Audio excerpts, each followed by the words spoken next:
Kembali lagi di Porsalam bersama Bewok. Sama gue dong.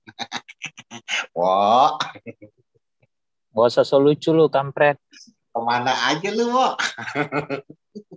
Ditanyain tuh, Bang Puat di mana? Bang Puat di mana? Gue mau udah nongol. Lu tau gak kayak anak ayam, induknya hilang. Nah, itu domba-domba lu itu nyari, Bang Puat di mana? Bang Puat di mana? Gue udah bilangin lagi kena macet di Manchester, gak percaya. Gitu. Kembali lagi bersama saya Patrick dan Fuad. Kali ini kita tidak bawa tamu-tamu dulu. Next, kita bawa tamu yang luar biasa. Rara. Rara sekarang udah di Balikpapan, udah sehat. Sorry, ini kamera gue nurun terus nih. Stay. Okay. Jadi si Rara, Jablik kemarin gue undang, ya kan? Bener juga kata lu. Setelah gue baca omongan lu di episode yang kemarin, ngapain ya gue bawa Jablik? Jablik kan nggak nonton ya. Tapi lu juga bawa Obed. Obed juga nggak nonton. Gue nggak ngomongin. Malah Obed ngaku. Sorry, gue nggak ngomongin analisa pertandingan banyak-banyak. Iya sih. Paham kan ngomongin PDB. Nah, itu bedanya yang bisa dipakai buat mikir emang enggak. Ngerti lo? Gue udah mikir dong. Gue pakai beauty light, gue nggak pakai kacamata supaya nggak ada yang bilang ringnya mengganggu. Lalu udah dibilang dari kemarin, cuma emang bebal ya. Gue rasa ini otak kepala gue tuh kalau diantukkan ke temboknya yang pecah. Saking kerasnya kepala gue, betul gue bilang. Nah, jelas lah, iya. kerasnya kepala. Diantukkan, coba lah aku antukkan kepala kau di tembok belakang itu. Makanya aku bilang sama kau, Mail aja, preman sejagat raya, takut dia sama aku karena dia tahu bukan kaleng-kaleng kepalaku. Miley itu. Iya. Yang kau kenal sama dia. Hah? Kau kenal sama dia. So kenal suka dekat aja lah kita. Sistemnya kan itu aja sekarang. SKSD aja udah. Ya kalau kayak gitu mah kayak domba-dombanya Justin lah yang SKSG yang otaknya nggak ada. Ya. 1 trofi invisible gitu sama dengan 3 trofi UCL. Anak ayam. Oh enggak, kemarin sahabatmu itu nge-tweet lagi dia. Itu kan belum beres. Itu kan belum beres. Kenapa kita harus di-tag semua? Coba. Itu belum beres loh, Pet. Apa itu? This is the unfinished business. Iya, makanya. Tiba-tiba kita di-tag rame-rame kan. Aku sampai mikir, pas aku buka, he's the unfinished business. Jawab, I don't care about his opinion, kan gitu kan. Bentar. Gitu loh. Jadi, apa ya? Ya kalau gitu, lu bikin aja aturan sama keluarga lu yang metal-metal. 1 trofi invisible sama dengan 6 trofi Piala Champions gitu loh. Udah suka-suka hati lu aja gitu. Coaching ngomong apa? Si Mimin nulis itu kan. Si Mimin nulis apa gitu, gue lupa kok. Tentang, oh iyalah, tiap kali kita ngomongin Piala Premier League, lu bawa Champions. Tapi nyindirnya ke Arsenal kan. Gue cuma jawab jujur-jujur aja. Gue jawabnya tuh bukan nyindir, bukan sarkas. Gue cuma bilang, Arsenal kan belum pernah juara Champions, Min. Coaching nyambuk. Lu tunggu pembalasan gue, lebih kejam katanya. Gue bingung. Ampun Coach, kalau Coach udah ngomong mah, gue mah domba. Cuma kesini-sini sih gue lihat bandernya makin kampungan sih ya rata-rata fans Arsenal ya. Emang? Bandernya cuma invisible. Ntar bandernya bilangnya MU nggak, aduh udah kampungan banget deh lu, benar gue bilang. Coba lah lu banyak banget. Masalahnya gini Bangku. Kalau kayak Liverpool, mereka mau banter sama kita sekarang udah enak. Karena kemarin berjuara kan. Walaupun lagi menurun, apa semua, minimal udah pernah mengangkat piala lagi kan. gitu. Jadi udah, yang kemarin mau dibanter-banter tuh udah hilang nih. Paling tidak 30 tahunnya udah hilang kan. Nah kalau Arsenal, akhir-akhir ini, nggak ada prestasi kan. Paling nggak FA Cup kemarin. FA Cup kemarin, oke lah. Sampai detik ini mereka gila, juara FA Cup terbanyak. Juara menang Charity Shield aja dipampang loh foto Arteta pegang lempengan. Allah. That's why they said, ya kan, ketika lo nggak punya prestasi, apa aja yang, misalnya yang bagi orang lain itu mah biasa aja, itu akan membangga-banggakan berlebihan, gitu. Termasuk the Invincible Year itu. Dan bukan, don't get me wrong, gue akuin tuh Invincible itu juga nggak gampang melakukannya, tapi that's it. Masa itu aja lu bawa-bawa? AC Milan juga pernah bikin yang gimana-gimana. AC Milan juga pernah invisible loh.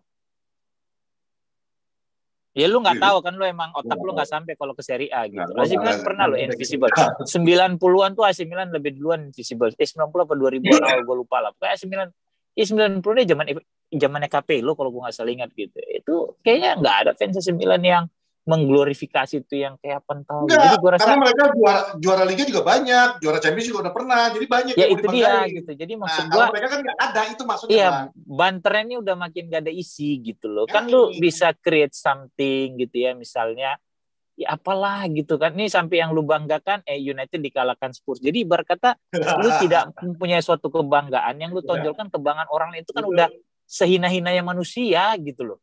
Dan itu sebenarnya lebih hina lagi bagi mereka. Mereka membangga-banggakan United dikalahkan Spurs. Gitu. Iya gitu loh. Spurs bukannya rival. Sama aja kita bilang City menang lawan siapa, kita bangga-banggain City-nya gitu. Iya, jadi dan gue terakhir gini loh. Gue baru ingat bahwa kayaknya kan bertahun-tahun fokus Arsenal itu cuma gimana St. Tottenham Days. Hari dimana mereka di atas Spurs gitu loh.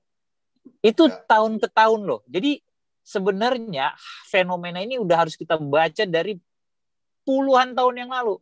Karena once mereka di atas Tottenham Hotspur, mau mereka juara atau enggak, itu mereka ngerayainnya udah kayak dunia terbebas dari Thanos. Nah, masalahnya tahun ini padahal Spurs juga lagi hancur ya. Enggak, ya bukan. Maksud gue, itu sebenarnya jadi, ya gue kemarin mikir, oh iya pantas ya mental mereka bahwa yang penting gue bisa ngalahin United musim ini gitu loh.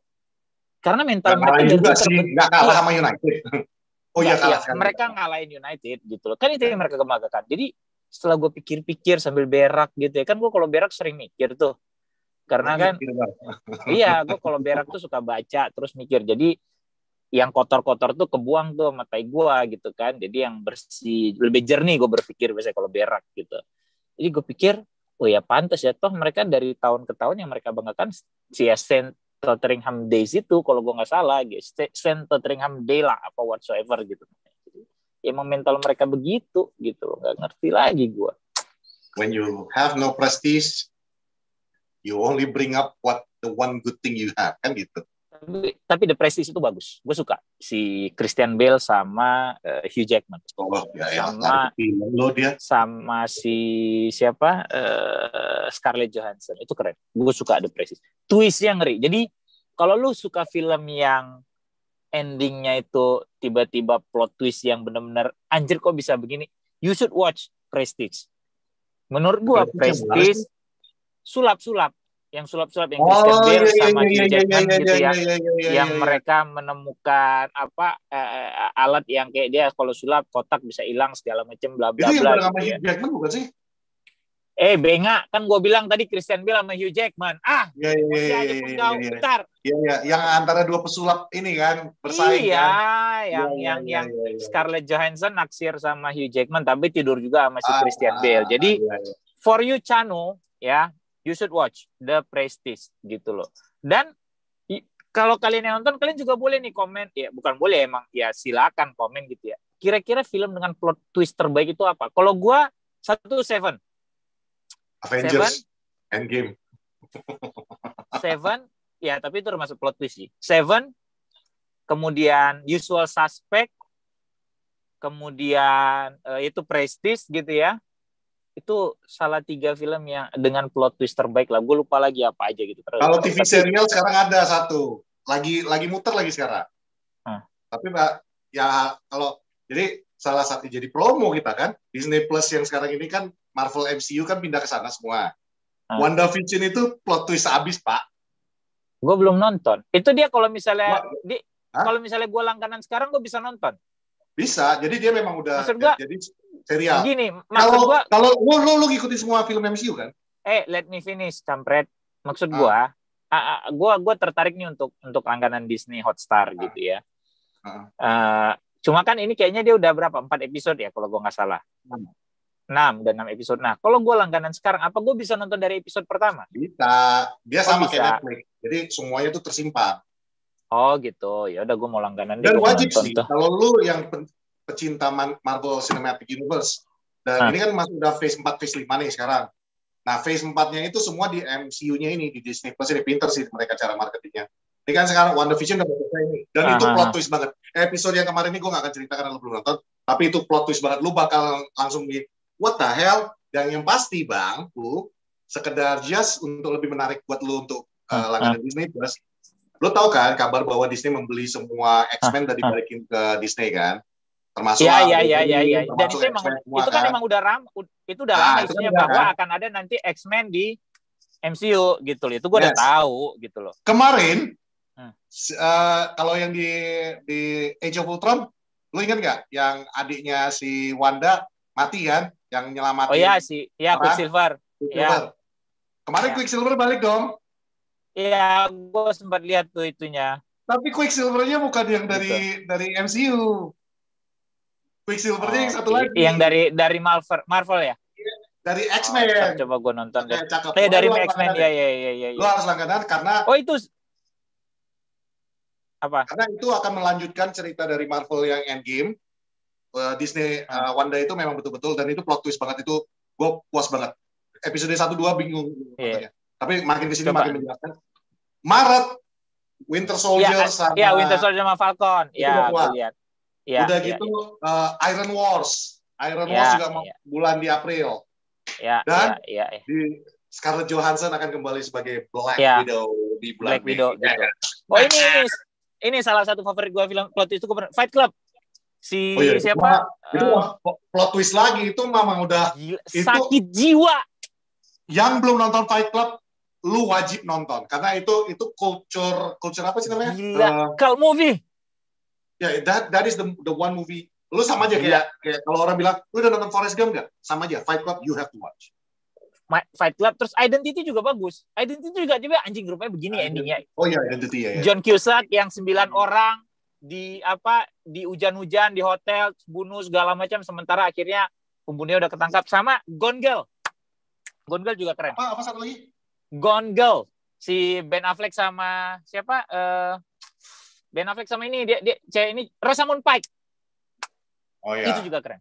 Jadi kalau kalian suka film yang plot twist yang benar-benar endingnya anjir kok bisa begini ya, benar-benar yang dari awal segala itu gue kasih. Pertama tadi kan gue bilang Prestige, kemudian Seven, kemudian apa tadi gue bilang lagi Usual Suspect, kemudian nih Identity, Gone Girl. You should watch, gokil itu film-filmnya gitu. Ya udah, ntar malam United lawan WBA lu nonton aja ya. Besok jam 9. Thank you for watching. Akhirnya Patrick udah balik. Apa lagi anjing? Orang datang pengen tahu preview, bukan film. Ini aja nanti balik lagi ada yang komentar. Ini kebanyakan pembukaannya, kelamaan pembukaannya. Itu lagi nanti. Nanti hilang lagi salah satu di antara kami, nanya lagi kalian, Bang Fu mana, Bang Pet mana? Yang kalian dapat selama 20 menit ini ilmu loh. Oh iya.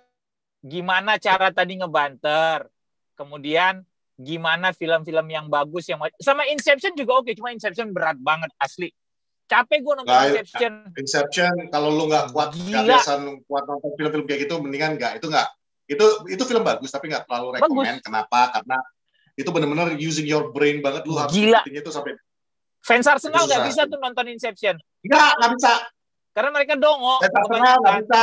Ya. Fans Arsenal, fans Liverpool pun yang generasi baru nggak bisa. Nggak bisa. Karena balik lagi, mereka cuma ngomongnya itu ya. Itu ya nggak bisa. Ya. Sama ini Shutter Island. Leonardo DiCaprio. Plot twist lah, lu kan nggak tahu ternyata dia pasien rumah sakit jiwa segala macam bla bla bla. Jangan dikasih tahu endingnya. Orang nggak nonton lagi kalau nggak tahu endingnya. Mark Ruffalo, Leonardo DiCaprio, Shutter Island itu juga. Apa yang menurut gue tuh filmnya anjing gelap banget ya, lu di asylum segala macem gitu, itu gokil juga. Tapi gue paling suka Seven. The moment yang di akhirnya Tarzan X. Emang gak ada otaknya. Sampai Unbreakable juga. Kemudian Unbreakable ada lanjutannya yang kemarin, yang baru keluar tuh. Split. Ya. Habis Split kan yang ada yang baru, Bruce Willis apa? Hourglass apa tuh gue lupa. Itu kan, tapi Split itu benar-benar yang gue nggak nyangka bahwa dia relate sama Unbreakable. Kemudian kan habis itu yang si Bruce Willisnya, yang siapa? Kok Morgan Freeman sih? Siapa namanya? Ya Morgan Freeman ya, yang udah tua duduk gitu. Itu Unbreakable juga kan. Samuel L. Jackson. Enggak, Morgan Freeman. Yang mana? Unbreakable mah Morgan Freeman lah. Unbreakable Samuel L. Jackson lah, yang jadi kursi kan? Iyalah. Samuel L. Jackson, Bapak. Kalau Google sekarang. Kagak. Departed juga loh. Siapa? Departed juga. Departed ya. Departed yang Matt Damon itu juga keren. Matt Damon. Terus siapa? Leonardo DiCaprio ya, gue lupa. Itu juga keren tuh. Keren asli, keren. Gue suka. Tunggu dulu ya. Glass filmnya, judulnya. Ya, Glass. Samuel L. Jackson. Enggak. Bruce Willis sama si Samuel Jackson ya, bukan Morgan Freeman ya. Oke, sorry gue lupa. Morgan Freeman di Red. No, Red. Ya, Red. Yang orang-orang tua, John Malkovich, benar, Samuel Jackson. Tapi Departed pun keren. Tuh gue suka tuh Martin Scorsese itu. Ada satu lagi aku lupa. Mark Wahlberg yang main yang versi Hollywoodnya. Tapi sebenarnya itu dulu udah pernah film The Corruptor. Bukan, si Andy Lau dulu yang mainin pertama. Iya, The Terus Corruptor. dibikin lagi remake-nya Hollywoodnya yang dia jadi polisi yang akhirnya korup gitu loh. Iya, The Corruptor namanya, Cumi. The Corruptor ya? Gue lupa namanya. Iyalah. Oh, itu juga cakep. Itu plot twist-nya lebih parah lagi itu. Enggak, kalau itu enggak, lebih keren. Kalau The Corruptor ya Mark Wahlberg sama si Andy Lau yang main, yang Andy Lau jadi polisi korup tapi belagak baik, ngedidik si Mark Wahlberg, yang ngasih dia duit karena bapaknya sakit segala macem gitu. Tapi Departed sih lebih keren, gue bilang. Gitu. Jadi gitu ya, lawan West Brom nggak akan jadi partai yang gampang karena di game pertama di putaran pertama kita cuma menang di penalti menit 90-an. Bahkan Bruno udah state bahwa it's not gonna be an easy game gitu loh, dia udah bilang. No. Tapi ya lu boleh berharap dengan kebugaran pemain karena pemain seperti Luke Shaw, kemudian McTominay, kemudian Bruno, kemarin kan diistirahatkan nih sama Ole gitu ya. Cavani gitu. Iya, Cavani gitu ya. Jadi harusnya sih bisa lebih fresh, tapi ya lu jangan lupa juga bahwa di pertandingan terakhirnya Sir Alex kita yang udah sempat unggul 4-2, 5-2 bisa jadi 5 sama gitu ya. Sama. Gitu. Itu Lukaku cetak berapa gol? Ya itu luar biasa sih mainannya Bandar sih menurut gua. Iya. Itu game terakhirnya Sir Alex Ferguson. Sir Alex ya. Itu dan itu rekor 10 gol tercipta dalam satu partai yang hasil seri kalau gua nggak salah ingat gitu ya. Jadi plus West Brom sendiri kan yang kemarin sempat yang pertama kali bikin Liverpool nggak bikin gol di Anfield kalau gue nggak salah ingat gitu ya. Jadi ya apalagi dengan preferensinya Big Sam yang selalu mengutamakan physical game gitu ya, bisa bertahan sangat dalam segala macam ya. Benar dibutuhkan kreativitas seorang Bruno dan tidak dibutuhkan seorang Pogba di situ gitu loh. Itu udah sangat sebenarnya itu dia poin yang mau gue angkat, Pak. Dan ada satu temen gue saking gue nggak ngerti lagi udah mulai ngejilatnya kayak apapun ke coach ya. Begitu kemarin Van de Beek diganti main yang gak bagus, dia nge-tweet, iya gue setuju. Oh anjing nih, gue bilang kayak gini nih temen. Namanya siapa? Gue bilang Bang, lu bilang apa? Nama dia siapa? Bang? Bukan Satria, lu yang nge-tweet. Iyalah, yang lu bilang, iya kayaknya gue mulai setuju deh sama coach bahwa Van de Beek bla bla bla bla bla. Lu goblok. Enggak, tapi sorry. Kalau itu emang betul. Lu nonton kan pertandingan lawan West Ham United nonton. Kan? Emang dia mainnya nggak bagus. Tapi maksud emang itu jadi patokan lo. Lu dikasih banyak banget waktu kesempatan dan betul-betul lu nggak ngambil kesempatan itu gitu loh. Come on man, Diego Forlan dulu butuh berapa game untuk bikin gol pertama? Gua rasa kalau Diego Forlan hidup di zaman sekarang 4 game dia nggak settle segala, orang-orang udah track juga tuh, coach dia bilang ini striker bapuk segala macem bla bla bla bla bla bla. Men, tidak semua pemain bisa beradaptasi dengan cepat. Dan Van de Beek not similar with Bruno. It's a very different type of player. You should understand about it gitu loh. Jadi once lu bilang, gue kan ada susulan dari tweet gue itu. Dari tweet itu yang jelas begitu gue baca ini emang orang gue tuh emosi baca, cuma karena gue lagi malas aja nanggapin lu nih ya.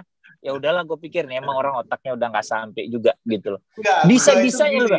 Ini gue jadi ingat wait. Lu tuh segitu emosinya terhadap performatif. Itu lu harus akui. Terkadang lu walaupun sebenarnya performa MU emang lagi jelek segala macam, kita kecewa, tapi Lu tuh orang yang termasuk cepat. Kayak Harry Maguire dulu di awal musim dulu. Enggak, mesti diistirahatin. Lu tuh panikan sebenarnya ngeliat United kalau nggak perform gitu loh. Kemudian De Gea gitu. Sebenarnya gini. Emang De Gea bikin error gitu. Tapi kemudian tapi benar kan yang gue bilang masalah De Gea juga benar tapi kan. Gue bilang Henderson has to play, gue bilang kan. Oh iya emang has to play, tapi kan nggak musim ini irregular gitu loh maksud gue. Ya. Lu segampang itu melupain. Kalau kepercayaan gue kepada Donny van de Beek nggak berubah. Cuman yang maksud gue itu dalam arti gini, ini orang memang mentalnya mungkin nggak bagus kali ya. Dia ketika kalau gue kan gue bilang ketika lu dipanggil ke MU, lu tahu dong lu akan bersaing. Lu tahu di dalam itu udah ada Juan Mata, udah ada Bruno Fernandes, udah ada Paul Pogba, kan dia tahu itu semua. Berarti lu akan ngambil spot dulu itu kan gitu. Gini, gue bilang sama lu, masalah Van de Beek, umurnya baru 23 apa 24. Mimin atau Robi boleh, Pak Prod boleh googling, gue lupa ya. Umur dia masih segitu gitu ya. Masih muda. Lu datang ke klub, ekspektasinya mungkin lu akan main reguler awalnya. Tapi ternyata lu belum dapat slot yang reguler di tim itu. Karena ternyata tatanan tim ini udah terbentuk cukup baik tanpa lu. Dan memang lu dipersiapkan sebagai pendati. 23 tahun gitu loh. Lu mungkin dipersiapkan dengan plan B-nya Ole gitu loh. Dan tidak gampang bikin plan B tanpa precision. Ya. Jelas itu. Dan dengan lu yang enggak gitu reguler dan tekanan media, tekanan sosial media segala yang sangat besar terhadap lu, umur 23 tahun tidak semua pemain punya mental baja yang langsung bisa handle itu gitu loh. Jadi menurut gua once misalnya orang bilang wah Van de Beek nih long term, anjir gue bilang, men kalau gue nih, gue akuin emang dia it's hard really to admit, but Donny si Min, lu minta lembur lu Min, gue lemburin lu Min. Itu tweetnya Patrick, gue nggak ngerti deh, maksud gue, gue juga kecewa bahwa pada saat lawan West Ham dia nggak bisa main optimal, tapi lu mesti lihat juga 2-3 kali dia 2 kali terperangkap offside karena rekan setimnya telat ngasih bola. Sekali dia udah sempat masuk, dapat bola, dia passing, kemudian pelanggaran atau apa gitu. Itu kan ada pergerakan dia yang sebenarnya bisa menghasilkan sesuatu gitu loh. Cuma kan ini rekan tim kayaknya justru belum terlalu percaya atau apa gitu. Ini kan emang harus masalah yang harus dipecahkan oleh satu tim itu gitu loh. Tapi bukan berarti dia pemain jelek, enggak gitu. Emang dia belum bisa beradaptasi aja. Give him time. Sampai setengah musim depan menurut gua. Kalau emang nggak perform sampai setengah musim depan, ya sorry Donny, you have to go. Fine with that. Gitu loh. Ini musim tanpa precision tuh pada saat mulai orang menjajal formasi yang dia mau pakai, siapa yang dia mau taruh di mana segala macam. Dan ini lu langsung taruh di pertandingan sesungguhnya dan kemudian gue bilang, iya, gue setuju sama coach. Gue bilang termasuk kan juga di musim ini kan kenapa kita startnya juga sangat slow kan. Kita baru menang 2 pertandingan setelah 6 pertandingan juga karena kita no pre-season sama sekali, nggak ada pemanasan pemain-pemain. Itu sih gue akuin. Cuman kemarin tuh mungkin kekecewaan gue tuh lebih kepada lu dikasih nih kesempatan banget. Karena emang lu pikir gampang lawan West Ham yang bermain sangat rapat kayak begitu dan dia bukan tipe Bruno gitu loh. Ya itu dia. Makanya gue mikirnya, man, you're given the chance di sini. Lu pikir main bola gampang? Ngasih lu kesempatan, kok lu nggak ngambil gitu loh. Ditambah lagi mungkin lu tahu dari mana dia nggak mau ngambil? Nggak, maksud gue tuh kenapa gue sampai nge-tweet gitu. Itu mungkin gue terpancing juga. Ini gue akuin ya. Gue terpancing karena kan banyak banget tuh yang nge-tweet. Nggak, banyak banget yang nge-tweet yang mukanya Donny kan memelas banget tuh. Emang iya?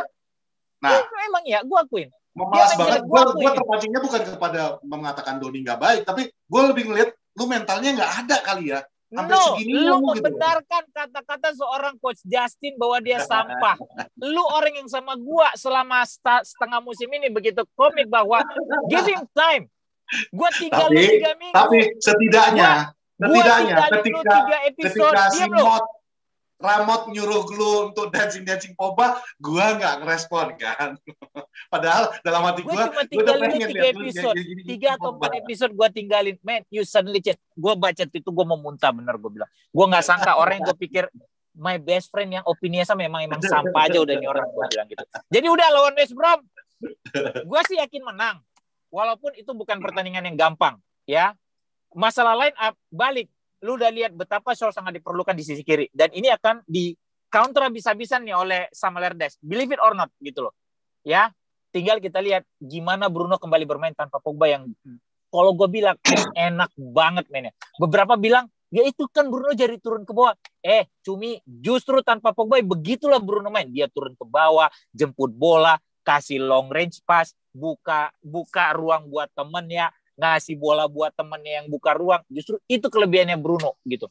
Turun dapat bola dia passing. Sebenarnya gitu. Sebelum lu alihin tadi pembicaraan, salah satu titik poin yang bagi gue yang penting tentang West Brom Albion yang sekarang ini, itu adalah adanya Sam Allardyce. Jangankan MU di zamannya zamannya Sir Alex Ferguson aja, setiap kali susah. Big Sam, itu emang susah. Iya. Nah, Big Sam itu memang tipikalnya itu adalah lo mau cari tipikal tim Inggris yang gaya-gaya kick and pass, tapi Big Sam. Ya itu Big Sam. Karena dia betul-betul bertahan. Alan Kirbysley, emang itu gitu loh. Sam Dice gitu. Emang mainnya fisik, kick and rush, lu bertahan dalam, udah. Plus kalau misalnya Sam Johnston lagi main bagus, wassalam, tapi gue yakin akan bisa menang gitu loh. Itu aja sih. Dari kemarin gue pengen nanya lu, kan yang salah satu yang lagi rame juga nih dari sejak yang episode terakhir itu belum ada diomongin. Ini kan Ole juga mengatakan bahwa tidak pernah kita mengatakan bahwa kita pengen jadi juara. Ya. Kan banyak yang sekarang udah mulai pesimis yang menganggap bahwa itu Ole udah jadi alasan. Ada tanggapan nggak lu, Bang Fu? Lah, emang iya gitu loh. Itu bukan kan gue udah pernah bilang, Ole ini sangat pintar memindahkan beban gitu loh. Lu ingat Mancini musim 2011-2012 ketinggalan 8 poin kalau gue nggak salah? Bentar ya.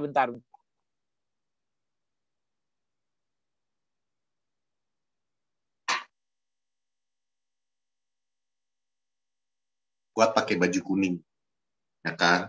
Gue pengen komen sebenarnya, tapi kalian yang nulis di bawah deh apa yang dalam otak gue. Lanjut. Jadi, ya gue bilang ya itu kayak memindahkan beban karena kan gue udah bilang, lu tidak punya peluang, lu tidak punya pengalaman untuk bersaing memperebutkan trofi kecuali De Gea sama Jones gitu ya. Yang lain di IPL nih kita cerita. Kalau di luar ya Cavani pernah, Bruno pernah gitu ya. Kemudian Juan Mata juga pernah bersama dengan Chelsea gitu kan. Tapi ini kan beda. Tim ini tidak punya leader. Oke. Jadi pada saat lu sempat mimpin klasemen, walaupun itu sekitar 2 minggu, lu kaget. Dan media langsung menyoroti lu. Oh ini United. Dan once lu kalah lawan Sheffield terjun bebas, lu lihat seperti apa hantaman media. Jadi yang dilakukan itu is the right thing to do. Emang tim ini nggak pernah, dia bilang gue lupa. Pokoknya ya kita itu nggak pernah ada menargetkan untuk juara. Kita dari awal adalah untuk tetap masuk di Champions League untuk musim depan. Iya. Dan itu benar gitu loh. Maksud gue, ya itu makanya nanti akan kita lihat pada saat lawan West Brom, karena City juga bukan dapat lawan gampang loh 4 pertandingan ke depan gitu loh. Ini kan dia cuma berusaha dia memindahkan tekanan psikologis terhadap anak-anak buahnya gitu loh. Nggak mau nih sampai mereka yang euforia berlebihan gitu loh, bahwa wah ini kita udah pernah mimpin klasemen nih gini bisa nih kayaknya nih kita juara segala macam bla bla bla. Men, nggak gampang gitu loh. Jadi itu hal yang benar yang dilakukan oleh menurut gua gitu. Ya, so overall berarti kalau dengan itu mungkin jadi faktor kepada WBA ini juga ya, supaya anak-anaknya itu bermain agak lepas, karena di 2 pertandingan sebelum ini kan udah mulai kerasa banget tuh. Lebih rileks. Iya. Banget kan, udah nggak rileks. Betul-betul yang merasakan beban gitu untuk mengejar posisi 1 kembali. City gitu. Justru dengan begitu, posisi mengejar itu akan lebih tenang deh daripada lu yang dihantui gitu loh. Karena posisi lu yang hilang-hilang timbul, kalau bahasa sekarang ghosting itu kan gampang banget orang bikinnya gitu loh. Dibandingin lu orang yang berharap terus dia datang segala macam gitu. Paham kan maksudnya gitu. Jadi menurut gua gue tadi mikir ghosting. Ada yang disambungin ke sana. Sorry, Wan. Gue udah nggak jomblo gitu. Lagi, jadi udah nggak kepikiran ke sana. Gitu. Jadi menurut gue itu statement dari Ole makin panjang, bisa jadi gue jadi jomblo lagi sih. Ini malam minggu, Bapak. Jadwal pacaran. Jelas. Gitu itu sih menurut gue. Dan ya WBA itu tadi memang United harus apa ya? Ya lu tidak bisa masuk ke suatu pertandingan dengan pendekatan yang setengah-setengah atau fokus lu kurang gitu. Lu benar-benar di sisa musim ini kalau gue bilang walaupun masih ada 15-16 pertandingan, lu benar-benar harus fokus setiap game gitu loh. Dan banyak bilang sama dia lu mainin dong gitu. Men, gitu. Ntar dimainin dia nggak perform, lu teriak-teriak lagi, lu ngebunuh karir orang, karir muda kalau begitu gitu loh. Betul. Iya gitu loh. Jadi jangan mencoba, jangan lu berusaha memuaskan ego lu dengan meminta orang melakukan hal yang bisa memuaskan ego lu, tapi once itu jadinya ngedrop, yang nanggung akibatnya bukan lu, men, gitu loh. Tapi sorry ya, That Wada. guy. Ahmad Diallo ini, kalau gue lihat sekilas aja ya, dari media sosial dia apa semua, kayaknya lu bakal cinta banget sama dia. Nggak ada kayak Pogba. Kayaknya itu the next Pogba itu. Kayaknya gitu loh, sebel gue. Nggak, gue serius. Salah Dia mental. yang menang lawan Liverpool yang U23, menang lawan Liverpool 6-3 kalau nggak salah ya. Dia kan cetak. Dia posting Dan apa gitu.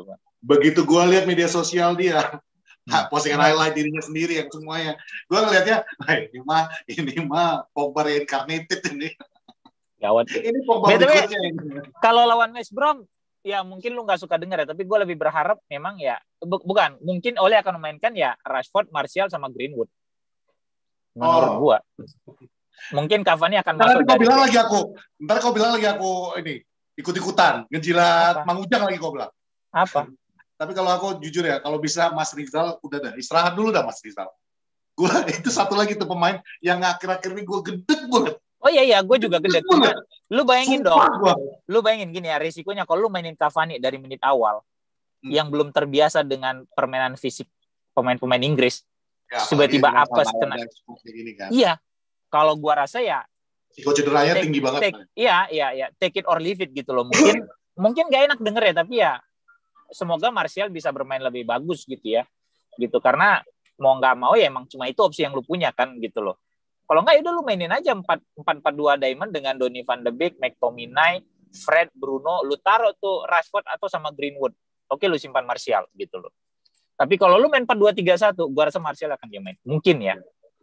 Tapi yang nggak tahu loh, Ole kan belakangan ini juga dia lebih suka ngasih elemen of surprise dengan dia mulai mainin Cavani jadi ujung tombak pada saat Bruno mulai main lagi tanpa Pogba gitu. Bisa jadi kemungkinan itu gitu loh. Itu sih menurut gua, Pet. Gitu, itu aja. Dan semoga Sam Johnstone tidak menemukan harinya. Semoga Sam Johnstone tidak punya rasa dendam di hatinya. Halo Sam Johnstone. Sam Johnstone bekas kita juga kan? Kayak gini fans MU. Nggak, aku lupa. Iya, banyak kali kita pemain kita lepas, Pak. Gini. Buat Sam Johnstone sebagai manusia janganlah hidup dengan rasa dendam. Karena itu hal yang tidak baik. Hiduplah dengan rasa lapang dada, insya Allah hidup lu akan lebih berkah. Karena dendam itu cuma akan bikin hidup lu nggak tenang justru gitu loh. Yang akhirnya malahan bisa menjadi bumerang terhadap diri lu sendiri. Itu sih pesan gue buat Sam Johnstone. Jangan pelihara dendam. Kalau memang lu udah tidak ingin dimanfaatkan oleh United gitu loh, ya lu harusnya bersyukur gitu bahwa ternyata di tim lu yang sekarang lu bisa tampil reguler. Toh itu yang lu harapkan sebagai pemain bola, bukan? Gitu loh. Masalah mungkin Manchester United tidak melirik lu ya karena mungkin lu tidak sesuai kriteria mereka. Tapi ya who knows gitu. Kalau mungkin 3-4 tahun lalu lu ditarik ke United menjadi pelatih Dean Henderson gitu, kita nggak pernah tahu gitu. Jadi yang penting jangan keluarkan statement kayak yang dikeluarkan kipernya siapa yang kemarin kalahin Arsenal, bekas kiper yang Fabianski. Siapa sih? Bukan, yang kiper yang lagi dipinjemin Arsenal terus akhirnya kalah. Oh, Emilio Martinez. Iya. Martinez. Enggak, bahwa ini adalah orang bilang bahwa ini penurunan dari kemunduran. Ini malah peningkatan karir saya. Itu jujur, dan justru emang harusnya Sam Johnstone ngomong seperti itu gitu loh, bahwa gue dibuang ke United dan pindah ke West Brom bukan penurunan karir, justru ini bagus buat gue gitu. Itu benar gitu. Iya itu memang jadi lu jadi dan itu emang hal yang you speak the truth gitu loh. It's okay gitu loh menurut gue. Udah itu aja deh dari gue ya. Udah 5:30. Oke. Terima kasih. Apa? Skor. Nanti ditanya, Bang. Skor berapa, Bang, katanya? 3-1. 3-1 menang United. Selisihnya aja biasanya, biar aman-aman kita. Ya, selisih 2 gol. Selisih 2 gol. Ya. Okay. Ya, kenapa harus aman sih? Hidup tanpa mengambil risiko bukanlah suatu hidup, Patrick. Lu akan selamanya menjadi domba yang akan diurut segala macam. Lebih baik cari yang aman, Bang. Gitu. Dan setiap resiko yang lo ambil kan juga akan menjadi suatu pelajaran buat lo, dan ini bukan lo nebak skor kalau salah juga bukan suatu dosa gitu loh.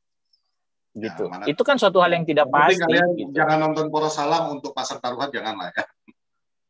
Gitu. Itu aja. Ya, kalau kalian pengen taruhan, nah kalian nonton tuh PSBB-nya di Jebrek di Jebrek Media. Ada barunya kemarin. Kiropan PSBB ya, itu oke gitu loh. Oke? Itu aja. Go for Alright, guys. Thank you very much. Thank you very much sudah menonton have episode a good long weekend. Dan buat yang merayakan tahun baru Imlek, Hongsi Pacoy. Hongsi. Dari gua. Oke. Plus, thank walaupun you. ini long weekend, jaga kesehatan, nggak usah ngumpul di tempat masak. Oke? Lu mau dengar kayak gitu? Jadi jangan datang ke arah Bogor.